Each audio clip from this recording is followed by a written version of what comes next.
bashers ko Uy, eto lang to be clear, hindi ako kay Fiang galit. Kasi yung iba sinasabi, pag nagsasalita ako na, ang dami kong bashers, binabash ako dahil kay Fiang. Hindi ako kay Fiang galit. Doon ako sa mga toxic na sinasabi yung fans, kayo ni Fiang. Kasi yung bata nadadamay sa mga kawalang hiyaan nyo. Diba? Hindi, kasi binabash ako kasi daw, feel ko daw na kamukha ko si Fiang. Unang-una, hindi ako nagsasabi na kamukha ko si Fiang. Marami nagsasabi. Pangalawa, 20 years ang tanda ko kay Fiang. So, nauna tong pagmumukha na to So, 20 years na? 20 years pala. Oo, 20 years ang tanda ko dun sa bata. So diba, parang ginawa na ng Diyos to 20 years nang... So, hindi ikaw yung nanggaya o ginaya o walang nanggagaya? Kasi yung, alam mo, yung magsasalita pa ng masakit na, hindi, ang layo-layo, hindi naman kamukha ni Fiang yan, retokada naman yan.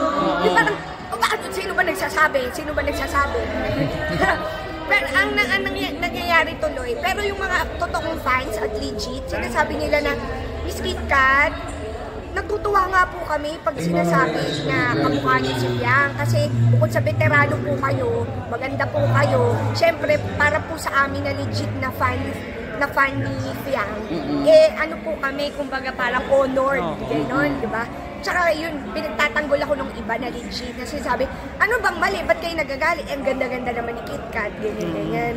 Tapos mayroon pa yung magsasabi na, ay magkamukha talaga sila ni Fiang, pareho sila ugali, mga parehong balahura. Bakit kilala nyo ba kami? Kilala nyo ba kami?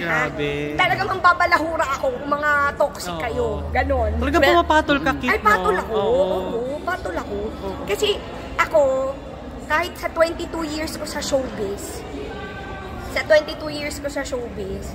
pag wala ako sa camera, hindi ako umaarte, hindi ako kumakanta, hindi ako nagpa-perform, hindi ako artista. Parang, di ba? Parang sa 22 years ko na ito sa showbiz, ang ipinatunay ko sa lahat, yung talent ko. Hindi. Kaya wag sasabihin ng iba na, uy, wag mong patulan kasi kung di naman dahil sa tao, hindi ka magiging KitKat. Paano pangyayari yun? Naaabot ko nang dahil sa talent ko. Sa hirap ko, sa puyat ko, at sa lahat-lahat. Di ba? So, ayun, ang toxic lang. So, nadadamay tuloy yung bata. Message mo na lang sa mga fans ni Fiang na talagang nang ninega sa'yo. Ayun, yung mga fans ni Fiang na legit, ang tawag doon, hindi sila yung mga toxic, pero may mga toxic na hindi mo malaman kung fan talaga ni Fiang or bashers din para ipapabagsak yung bata. Kasi kaya sila nang gaganon na nagtotoxic para magalit kay Fiang. Ganon ang nangyayari. So yung mga fans ni Fiang at saka kay Fiang, kampi tayo dito. Ang patulan natin at ibagsak natin yung mga toxic na mga inggitero, diba? Yung parang, at saka ayun nga, pag minsan, gusto ko na ding pumatol.